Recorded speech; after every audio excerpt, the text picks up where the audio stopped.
یہ بڑا اہم سوال ہے جنرل صاحب، لیکن آپ پہلے تھوڑا سا ہینڈلنگ کے اوپر آپ سے چاہوں گا کہ رائے دیں۔ عام طور پر موب ہینڈلنگ کے لیے کچھ بنیادی اصول و ضوابط ہوتے ہیں، کیا اس کو پامال کیا گیا؟ اس دن کوئی وائلیشن ہوئی اس کی؟ جی بسم اللہ الرحمن الرحیم۔ پہلے تو ندیم صاحب تھینکس فار دی انوائٹ۔ دیکھیں میں یہ سمجھتا ہوں کہ what ever has happened on 26 and what ever is happening for last 1 year almost now, یہ کوئی اسٹیٹ کے لیے اچھا نہیں ہو رہا۔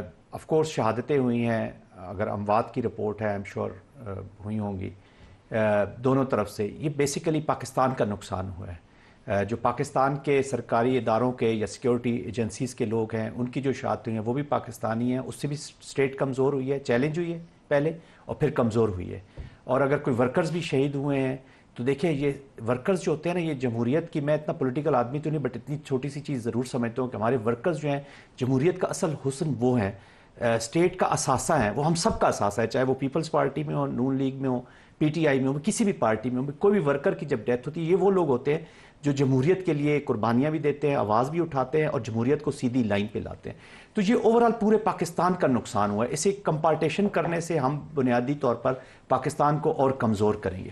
اب جو اپنے کیا گورنمنٹ نے ہینڈل ٹھیک کیا اس ایونٹ؟ جی میں ملک صاحب اسی طرف آ رہا ہوں۔ ہینڈلنگ جہاں تک ہے، دیکھیں یہ جب کراؤڈ اتنا زیادہ ہو جاتا ہے، دیکھیں اس میں ایک اسلام آباد میں جس طریقے سے ہائی کورٹ نے ڈیسیژن بھی لیا تھا، آئی تھنک جو ہمیں خبریں آ رہی ہیں، آئی ایم شور کہ پہلے سنجانی کے مقام پر یا جو کسی اور الٹرنیٹو مقام پر کچھ لیڈرشپ ایگریڈ تھی کہ وہاں پہ ہی ہو جاتا، جو انیشل یہاں سے شروع ہوا، تو پروبیبلی وہاں سے تھوڑی سی زیادتی پی ٹی آئی کی طرف سے ہوئی کہ they went beyond their means, اور ایسے لگتا تھا کہ جیسے ہاکس نے شاید ہائی جیک کر لیا اس پورے کراؤڈ کو۔ دس از مائی پرسنل اسیسمنٹ، ایسے لگ رہا تھا کہ وہ ہائی جیک ہوئی ہے اور یہاں پر لائی گئی۔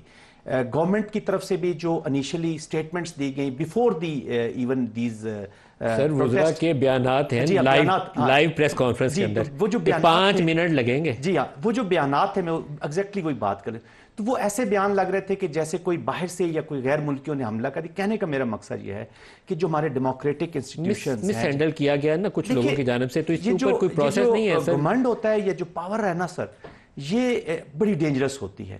میں پاور سے زیادہ میں جس بات پہ زور دینا چاہوں گا کہ جو رسپانسبلٹی ہے اس پاور کے ساتھ اس کو ایکسرسائز کرنا چاہیے، لیکن دوسری طرف دیکھیں سر کچھ ایس او پیز ہوتے ہیں نا۔ جی ایس او پی مجھے پتا ہے کراچی میں یہ ایونٹس ہوتے تھے تو رینجرز لگتے تھے، تو رینجرز کی بڑی کلیئرلی ان کو ڈائریکشن ہوتی تھی کہ وہ گولی استعمال نہیں ہو سکتی۔ ابھی دیکھیں اس میں ہوتا یہ ہے کہ ہم لوگ بھی انٹرنل سیکیورٹی ڈیوٹیز کرتے رہے، دیکھیں یہ بڑا سٹریس ہوتا ہے، اور کوئی بھی پاکستانی جو ہے، اور خاص طور پہ جس شعبے سے میں تعلق رکھا ہوں افواج پاکستان، کسی کو گولی کا حکم دینا اٹس ناٹ این ایزی، اور نہ ایسا کبھی حکم دیا گیا۔ اس سے بڑے بڑے واقعات پہلے بھی ہوئے ہیں، 9 مئی جو ہے اس سے بڑا واقعہ، یہ یاد رکھیے گا، وہاں پہ تو ملٹری انسٹالیشن جو تھیں وہ اٹیک ہو رہی تھی، کور کمانڈر کے گھر والے ایونٹ پہ اگر فائر نہیں ہوا، جی فائر نہیں ہوا تو پھر یہاں کیسے ہوا؟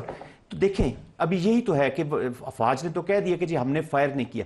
جب دونوں طرف سے فائر ہوا ہے یا کہیں سے بھی جب فائر ہوتا ہے تو وہاں دیکھیں ٹیکٹیکل لوگ ڈپلائیڈ ہوتے ہیں، چاہے رینجرز جو ڈپلائیمنٹ کی تھوڑا سا وضاحت کریں۔ میرے خیال میں فرسٹ لائن پہ تو آرمی تھی نہیں نا؟ نہیں، فرسٹ لائن آرمی تو وہ بلڈنگز کی ڈیفنس کے لیے تھی، فرسٹ آپ کی پولیس ہے، پھر دین رینجرز ہے۔ تو آپ کو یہاں سے انٹیریئر منسٹری سے you should hold interior ministry accountable کہ یہ کیسے ہوا۔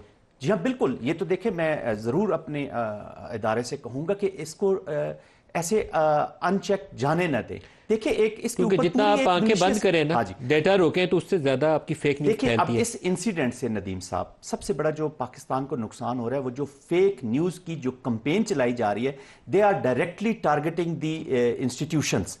نہ وہ کسی سیاسی جماعت کو ٹارگٹ کر رہے ہیں، نہ کسی سیاسی لیڈر کو، اس میں پالیٹکس کہیں نظر نہیں آ رہی، اس میں تخریب کاری اس طرف نظر آ رہی ہے۔ جو ڈیجیٹل ٹیررزم کی ہم بات کریں کہ اسٹیٹ آف پاکستان کو کمزور کیا جائے، جو افواج پاکستان اور افواج کے درمیان جو دراڑ ہے اس کو اور مزید بڑھایا جائے۔ تو میں یہ ریکویسٹ کروں گا اپنے سب لوگوں سے، اپنے بھائیوں سے، پاکستان کے لیے ہم نے سوچنا ہے تو انسٹیٹیوشن کو خدا را پروٹیکٹ بھی ہم نے کرنا ہے۔